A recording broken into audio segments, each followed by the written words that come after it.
Olá, bem-vindos e bem-vindas a mais um Direito Direto, Olá a todos. o programa que descomplica o juridiquês e traz o direito para o seu dia a dia de um jeito assim, objetivo, claro e acessível. E para que essa nossa conversa chegue mais longe, fica aquele convitase, né? Segue a gente na sua plataforma de áudio preferida, pode ser Spotify, Deezer, qualquer uma. Isso, e se curtiu o conteúdo, não esquece, deixa lá suas 5 estrelas, curte, comenta e o principal, compartilha com os amigos. Exato. Principalmente para aquela galera concurseira que a gente sabe que acompanha. Espalha a notícia. Ah, e tem nosso perfil no Instagram também, segue lá. E o legal é que dá para ouvir aprendendo enquanto está no trânsito, lavando a louça, na academia. É informação de qualidade, mas de um jeito leve. Com certeza. Bom, hoje o papo é sobre um tema, assim, central, fundamental, para a gente entender como o governo age e como isso afeta a nossa vida diretamente. É os atos administrativos. Tema importantíssimo. Aquela multa de trânsito que chega, sabe? A licença para construir, a nomeação num concurso público. Tudo isso, pelo que entendi, são exemplos, né? São exemplos perfeitos. O ato administrativo é basicamente a ferramenta principal de ação do Estado no nosso cotidiano.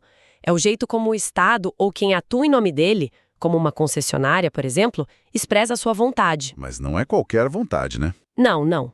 É uma vontade que segue as regras do direito público e tem um objetivo bem claro: criar, modificar, extinguir direitos, obrigações. Sempre, é claro, pensando no interesse da coletividade. Certo. Então, se, por exemplo, sei lá, a prefeitura decide alugar um imóvel de um particular para instalar uma repartição, isso é um ato administrativo. Olha, essa pergunta é ótima para a gente já começar a fazer umas distinções importantes.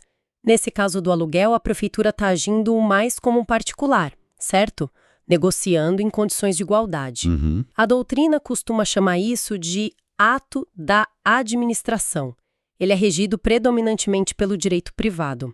Nosso foco aqui, o ato administrativo, é diferente. Ele envolve o uso das prerrogativas do poder público. Aquela coisa do Estado poder impor decisões. Isso, aquela capacidade do Estado de impor certas coisas para buscar o interesse coletivo. E sempre, claro, com base na lei. Não é uma vontade arbitrária. Entendi. É quando o Estado age com o poder de Estado, digamos assim. E para esse ato ser válido, ele precisa seguir tipo uma receita, né? Certos ingredientes essenciais. Ouvi falar em 5 elementos. Exatamente. A doutrina majoritária, e isso tem base até na Lei da Ação Popular, lá de 1965, aponta 5 elementos. Sim, eles funcionam como requisitos de validade. Se faltar um ou tiver defeito grave, o ato pode ser inválido. E quais são eles? Tem algum jeito fácil de lembrar? Tem um mnemônico famoso que ajuda bastante. COFIMOMO. COFIMOMO. É competência, finalidade, forma, motivo e objeto. COFIFOMO. Boa. Vamos passar rapidinho por eles, então? Competência seria quem pode praticar o ato? Perfeito. É a lei que define qual agente público ou qual órgão tem o poder, a atribuição para praticar aquele ato específico. E atenção, essa competência não é do agente, é do cargo. Ah, interessante. Por isso ela tem características próprias. É irrenunciável, em regra não pode ser modificada por acordo, é obrigatório exercer. A lei até prevê mecanismos como a delegação e a avocação, que são exceções para dar uma flexibilidade, né? Delegação e avocação. O que são, rapidamente? Delegação é quando um superior transfere parte da execução de sua competência para um subordinado, ou até para alguém do mesmo nível. Mas tem limites, não pode delegar tudo. A avocação é o contrário. O superior chama para si uma competência que era do subordinado. Ambas são temporárias e precisam ser justificadas, tá? A Lei 9.784, de 99, que trata do processo administrativo federal, detalha isso bem. Legal. O ponto central, então, é: só a autoridade competente pode tomar a decisão. Exato. Se uma autoridade incompetente pratica o ato, temos um vício de competência. Aliás, é bom diferenciar. Se o agente age além dos seus limites, é excesso de poder. Se alguém que nem agente público pratica o ato, aí é usurpação de função, que é crime. E o ato é considerado inexistente para a maioria da doutrina. Nossa, complexo. E a finalidade? É o para quê do ato. Exatamente. Todo ato administrativo tem que buscar um objetivo. Na verdade, são dois. Um geral, que é sempre, sempre o interesse público, Sempre. e um específico, que é aquele resultado que a lei previu para aquele tipo de ato. Por exemplo, numa multa de trânsito, a finalidade específica não é só arrecadar dinheiro, é principalmente punir quem infringiu a lei e educar para garantir a segurança no trânsito. E se o agente usar o poder para outra coisa? Aí temos um problema sério: o desvio de finalidade, também chamado de desvio de poder. Isso acontece se o agente busca um fim pessoal ou até um fim público, mas que não é aquele que a lei determinou para aquele ato. É um vício gravíssimo, que anula o ato. Entendi. Próximo. Forma. Imagino que seja como o ato se apresenta para o mundo, né? O jeito dele. Isso mesmo. É a maneira como a vontade da administração se exterioriza, como ela aparece. A regra geral é a forma escrita. Até para permitir o controle, né? Imagina controlar um ato verbal complexo. Complicada. Pois é, mas existem exceções, claro. Atos podem ser verbais, como uma ordem direta de um superior, ou até por sinais, como os de trânsito. Ah, verdade. O sinal do guarda. Exato. E um aspecto fundamental dentro da forma é a motivação. Motivação. Ah, explicar o porquê da decisão. Isso. A administração precisa, na grande maioria dos casos, expor os motivos de fato e de direito que levaram àquela decisão.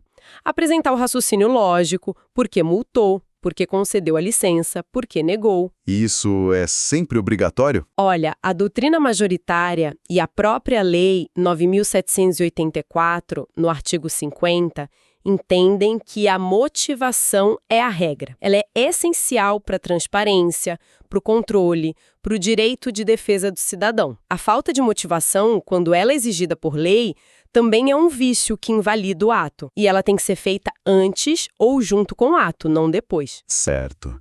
E o motivo? Qual a diferença para motivação e para finalidade? Fica meio confuso às vezes. É uma dúvida comum, mas a distinção é crucial. Vamos lá. Finalidade é o objetivo futuro, o que se quer alcançar com o ato. Motivação é a explicação, a exposição dos motivos. E o motivo? O motivo é a situação de fato e de direito que existe antes ou no momento da prática do ato e que autoriza ou determina essa prática. É a causa imediata. Dá um exemplo. Claro, na multa de trânsito. O motivo é a infração que o motorista cometeu, o fato, e a norma de trânsito que ele violou, o direito. A motivação é a descrição disso tudo no auto de infração. E a finalidade é punir, educar, garantir a segurança. Ah, agora clareou. E aqui entra uma teoria muito importante, a teoria dos motivos determinantes. O que ela diz? Ela diz o seguinte: mesmo que a lei não obrigasse a motivar aquele ato específico, se a administração, ao praticá-lo, apresenta um motivo, ela fica vinculada a ele.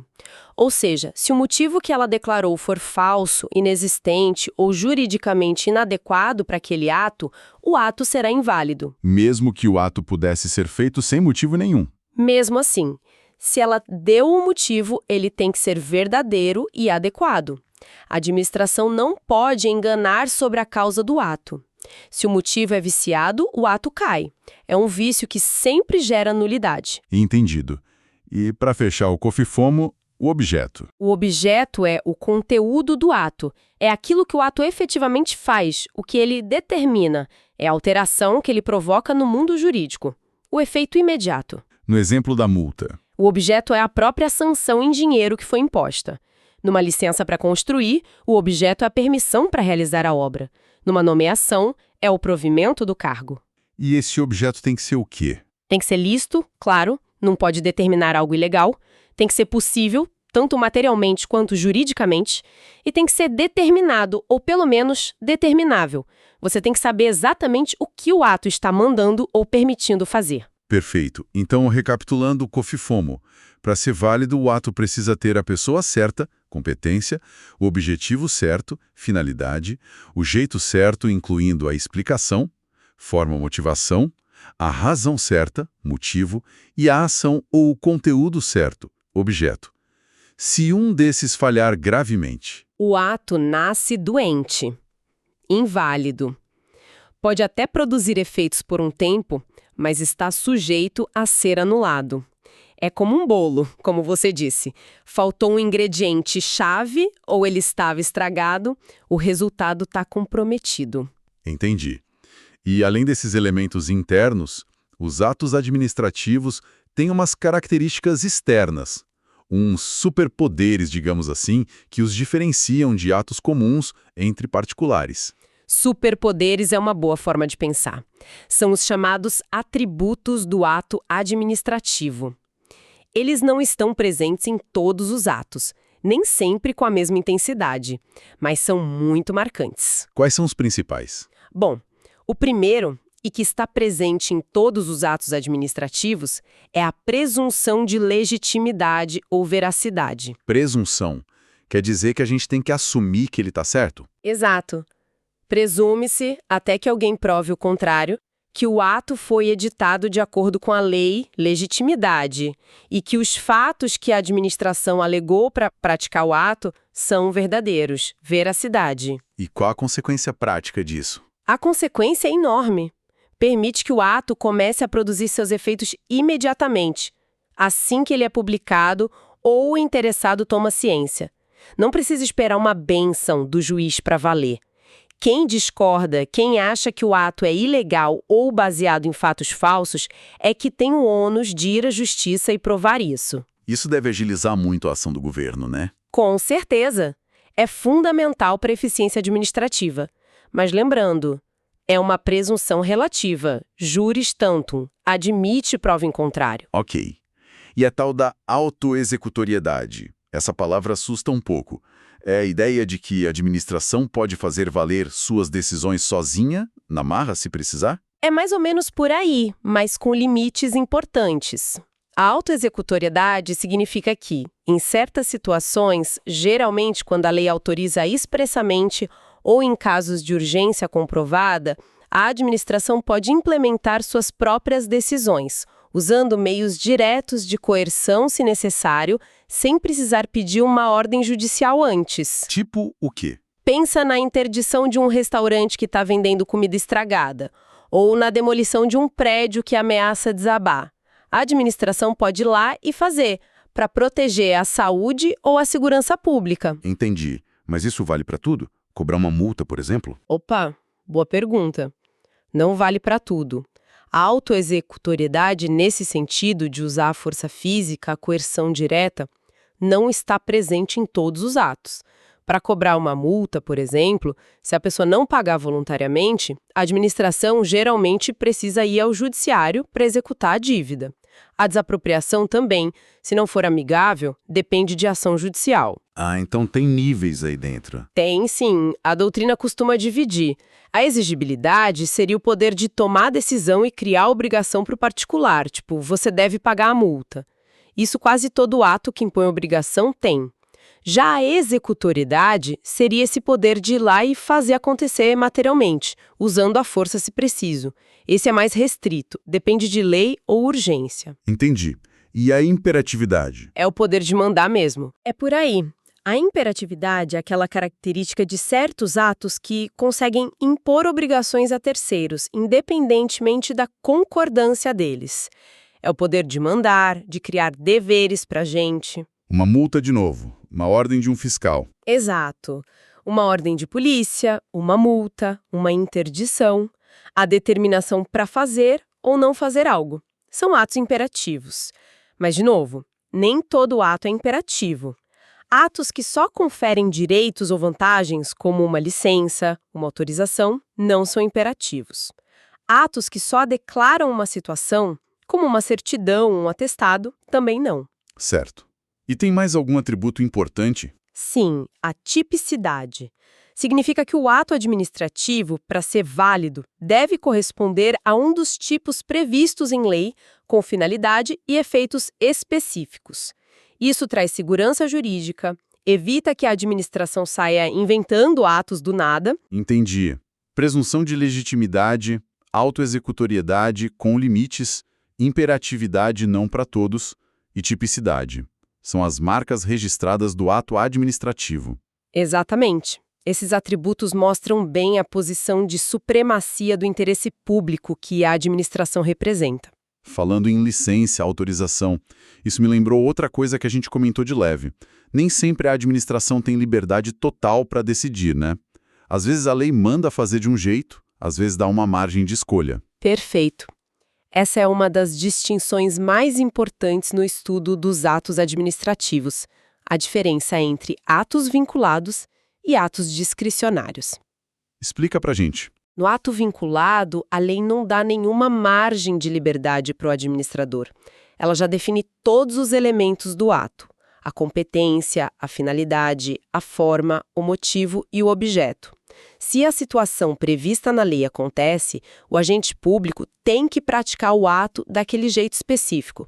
Não tem espaço para ele avaliar se é conveniente, se é oportuno, se gosta ou não gosta. Um exemplo. O exemplo clássico é a concessão da licença para construir. Se o particular apresentou todos os documentos exigidos por lei, o projeto está de acordo com as normas, pagou as taxas, a prefeitura tem que dar a licença. Ela não pode negar dizendo, não acho conveniente ter mais uma casa nessa rua. Outro exemplo, aposentadoria compulsória por idade. Chegou na idade limite, cumpriu os requisitos, a administração tem que aposentar. Certo. O administrador é quase um robô aplicando a lei. Quase isso. Ele só verifica se os requisitos legais foram cumpridos e pratica o ato como a lei manda. E no ato discricionário? Aí tem mais liberdade. Aí sim. No ato discricionário, a lei dá à administração uma certa margem de escolha. Geralmente, essa escolha recai sobre o motivo, o administrador vai avaliar se a situação de fato justifica a ação, ou sobre o objeto. Ele pode escolher entre diferentes soluções possíveis, qual a melhor medida a tomar. E como a lei faz isso? Ela diz, escolha o que quiser? Não é assim tão aberto. Geralmente, a lei faz isso de duas formas. Ou ela usa conceitos jurídicos indeterminados, tipo interesse público, boa-fé, conduta escandalosa, que exigem uma interpretação no caso concreto.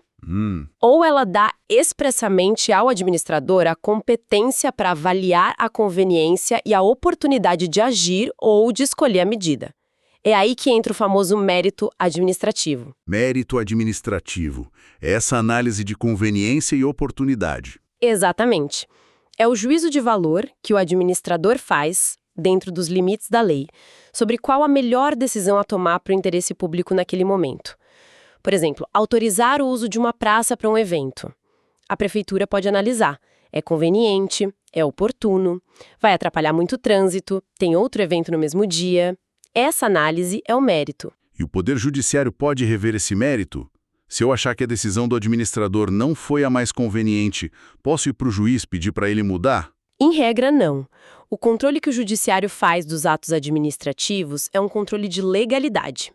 O juiz vai verificar se o ato respeitou a lei, se a autoridade era competente, se a finalidade foi a correta, se a forma foi observada, se o motivo existiu e era válido, se o objeto era lícito. Mas e a escolha do administrador, a conveniência? A escolha em si, o juízo de conveniência e oportunidade, o mérito, isso o judiciário não pode substituir. Ele não pode dizer, eu acho que seria melhor ter autorizado o evento em outra data. Isso invadiria a função da administração.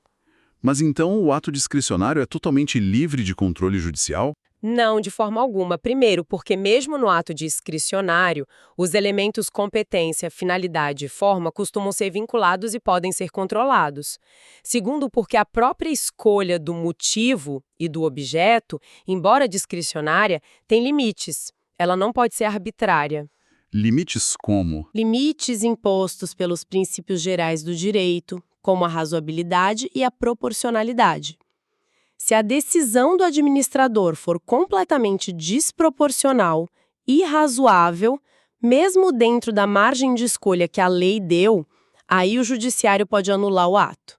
Mas veja bem, ele anula por ilegalidade, por violação a esses princípios, não por discordar do mérito em si. Entendi. O controle é de legalidade, incluindo o respeito aos princípios, mas não uma substituição da escolha de conveniência. Isso. A jurisprudência dos tribunais superiores é bem firme nesse sentido. Há uma deferência à escolha técnica e administrativa, mas sem impedir o controle de abusos. Certo. Agora vamos pensar no ciclo de vida do ato. Ele nasce, produz efeitos, mas ele pode morrer, né? Como um ato administrativo deixa de existir? Sim, os atos podem ser extintos de várias formas.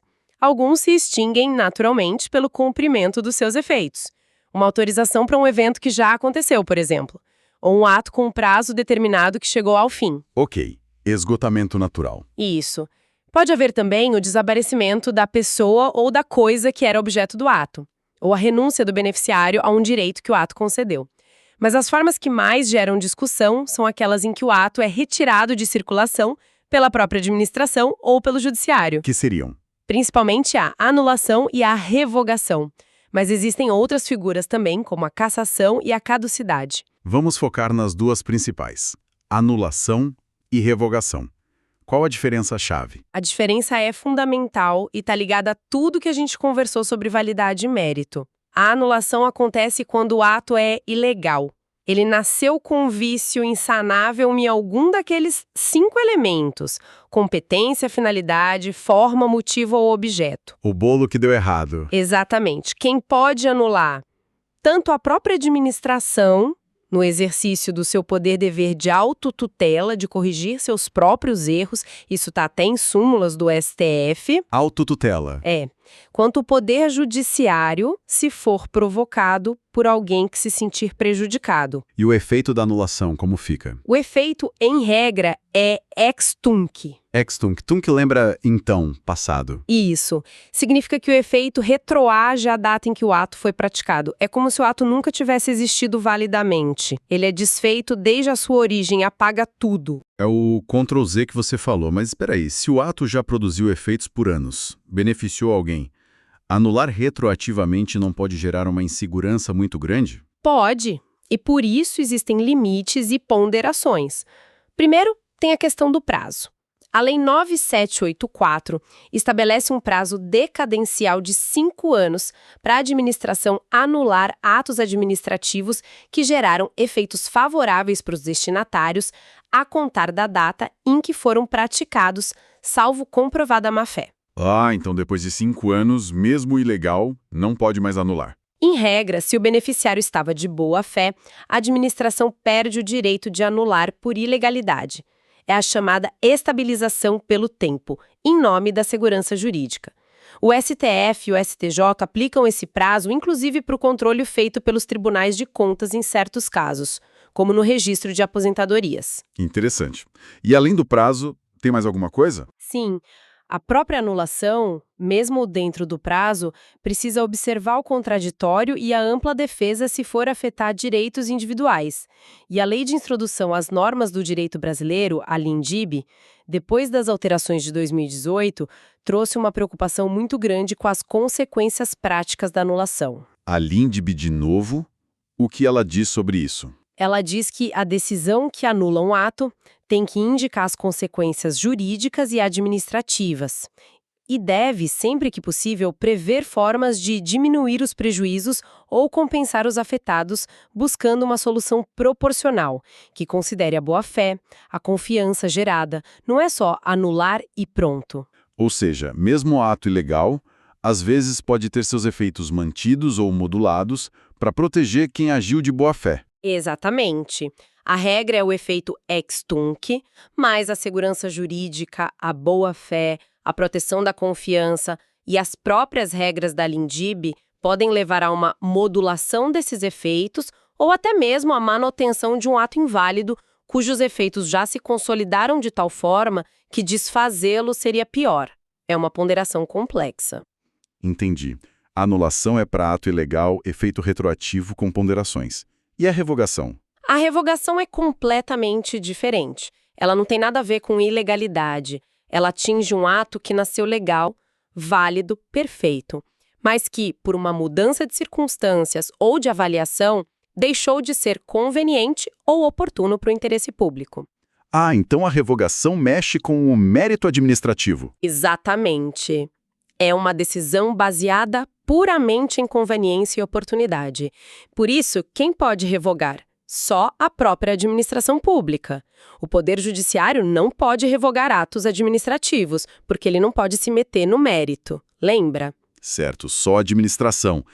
E o efeito é retroativo também? Não. O efeito da revogação é sempre ex nunc. Ex nunc. Nunc lembra agora. Isso, de agora em diante.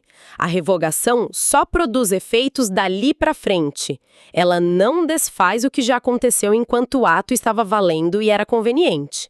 Ela respeita os efeitos passados. É um cancelamento para o futuro. Entendi. Anulação igual a ilegalidade, ex tunc, apaga. Revogação igual inconveniência ou oportunidade, ex nunc, cancela daqui para frente. Faz todo sentido. A distinção é crucial. Mas a administração pode sair revogando qualquer ato que ela achar inconveniente a qualquer tempo? Não, também existem limites para a revogação. Primeiro, atos vinculados não podem ser revogados, porque eles não têm mérito, não têm análise de conveniência. Óbvio. Segundo, atos que já exauriram seus efeitos, já se completaram, não tem mais o que revogar. Terceiro, e muito importante, atos que geraram direito adquirido para o beneficiário. A administração não pode simplesmente revogar uma licença válida que concedeu só porque mudou de ideia sobre a conveniência, se o particular já fez investimentos baseado nela, por exemplo. Proteção do direito adquirido. Exato. Além disso, atos que integram um procedimento já concluído ou atos que a própria lei declara irrevogáveis também não podem ser revogados. E, claro, a revogação por ser uma decisão de mérito que afeta o interesse público também precisa ser motivada. Precisa explicar por que deixou de ser conveniente. Sim, mostrar qual o novo interesse público que justifica retirar aquele ato válido do mundo jurídico. Muito claro. Agora, e se o vício no ato for pequeno? Um erro de forma, que não seja essencial, ou a autoridade que praticou o ato não era exatamente a competente, mas uma muito próxima. Tem que anular tudo sempre? Não dá para consertar? Dá sim. Existe uma figura importantíssima para isso, que é a convalidação ou saneamento. Convalidação. Tornar válido. Isso. É o ato pelo qual a própria administração corrige um vício sanável de um ato ilegal anterior, tornando válido desde a sua origem. Os vícios considerados sanáveis pela maioria da doutrina são os de competência, desde que não seja exclusiva daquela autoridade, e os de forma, desde que não seja uma forma essencial exigida por lei. Então, se o erro foi na finalidade, no motivo ou no objeto, não dá para convalidar. Em regra, não. Vícios de finalidade, motivo e objeto são considerados insanáveis, assim como o vício de competência exclusiva ou de forma essencial. Nesses casos, a única saída é a anulação. E para poder convalidar, quais os requisitos? Basicamente, o vício tem que ser sanável, competência não exclusiva ou forma não essencial. A correção não pode gerar lesão ao interesse público e nem causar prejuízo a terceiros. Se esses requisitos estiverem presentes, a administração pode, e em alguns casos até deve, convalidar o ato. E qual o efeito da convalidação? O efeito é ex tunc, retroativo. É como se o ato já tivesse nascido válido. A convalidação cura o defeito desde o início. É um instrumento importante para aproveitar atos que tiveram pequenos deslizes, em nome da eficiência, da economia processual e da boa-fé. Interessante. Além da convalidação, tem outras formas de salvar partes de um ato ou estabilizar situações? Sim, a doutrina fala também em conversão, que é quando se aproveita a parte válida de um ato nulo para gerar os efeitos de um outro ato diferente mais válido, e fala também na estabilização dos efeitos, que é aquela situação que comentamos sobre o prazo de 5 anos para anular. Mesmo um ato com vício insanável pode ter seus efeitos mantidos se o tempo ou outras circunstâncias tornarem a anulação mais prejudicial do que benéfica, ponderando com a segurança jurídica e a boa-fé. Essa questão toda de corrigir erros, ponderar consequências, proteger a confiança, parece que ganhou muita força recentemente, né? Com as discussões sobre segurança jurídica e a LINDB. Ganhou e muito. A Lei de Introdução às Normas do Direito Brasileiro, a LINDB, especialmente ali nos artigos 20 a 30, que foram incluídos em 2018, veio para reforçar exatamente isso no âmbito do direito público. O que ela trouxe de principal nesse sentido? Ela trouxe uma série de diretrizes para o administrador, para o controlador e para o juiz. A principal é a necessidade de sempre considerar as consequências práticas da decisão. Não decidir só com base na teoria, mas pensar o que vai acontecer se eu anular esse ato? Quais os impactos reais? Um foco no pragmatismo. Isso. E exige uma motivação muito mais robusta para decisões que invalidam atos, impõem obrigações ou sanções. Tem que demonstrar a necessidade, a adequação da medida, considerar as alternativas. Proíbe que se invalide um ato com base numa mudança de interpretação posterior. Valoriza a orientação que existia na época. Para dar mais previsibilidade, imagino. Exatamente. E mais, prevê expressamente que a decisão que anula precisa pensar nas consequências e em regimes de transição se for o caso. Incentiva até a celebração de compromissos para regularizar situações em vez de só punir ou anular. Determina que se impõe a compensação por benefícios ou prejuízos indevidos, exige consulta pública para normas importantes, enfim, é um conjunto de regras para aumentar a segurança jurídica e a racionalidade na aplicação do direito público. Então, a ideia geral é equilibrar a legalidade com a eficiência, a justiça no caso concreto e a proteção da confiança das pessoas. Perfeito. É buscar um direito público que funcione na prática, que resolva problemas, sem esquecer as garantias, claro, mas também sem cair num formalismo excessivo que muitas vezes mais atrapalha do que ajuda o interesse público real. A LINDB deu ferramentas importantes para essa busca de equilíbrio. Nossa, foi uma viagem bem completa pelo mundo dos atos administrativos. Deu para entender bem a importância deles e como funcionam. Que bom! É um tema central mesmo. Então, recapitulando super rápido, o ato administrativo é a manifestação de vontade do Estado, com poder público baseada nos 5 elementos. COF, FOMO. Competência, finalidade, forma, com motivação, motivo e objeto. Ele já nasce com presunção de legitimidade, pode ter autoexecutoriedade e imperatividade em certos casos e tem que ser típico. Isso. Pode ser vinculado, sem escolha, ou discricionário, com análise de conveniência e oportunidade, o mérito administrativo, que o judiciário controla só na legalidade e princípios. Perfeito. E pode ser extinto por anulação, se ilegal, efeito ex tunc, com limite de prazo e ponderações da LINDB, ou revogação, se inconveniente, só pela DIAN, efeito ex nunc, com limites também, ou ainda consertado pela convalidação, para vícios sanáveis, efeito ex tunc. Ótima síntese. Cobrimos os pontos essenciais para entender essa dinâmica toda. Esperamos que essa nossa conversa tenha ajudado a clarear esse tema que, apesar de técnico, está muito presente no nosso dia a dia.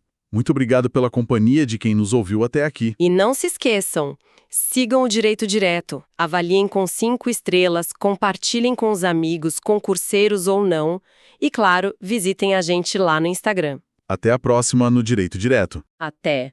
E fica a reflexão final, né?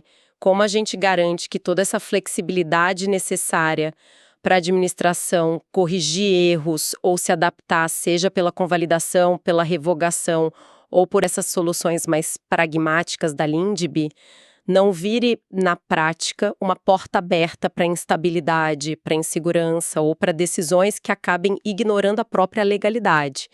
Esse equilíbrio fino entre a regra e a exceção, entre a segurança jurídica e eficiência administrativa, continua sendo o grande desafio do direito administrativo moderno. Para pensar, né? Até mais!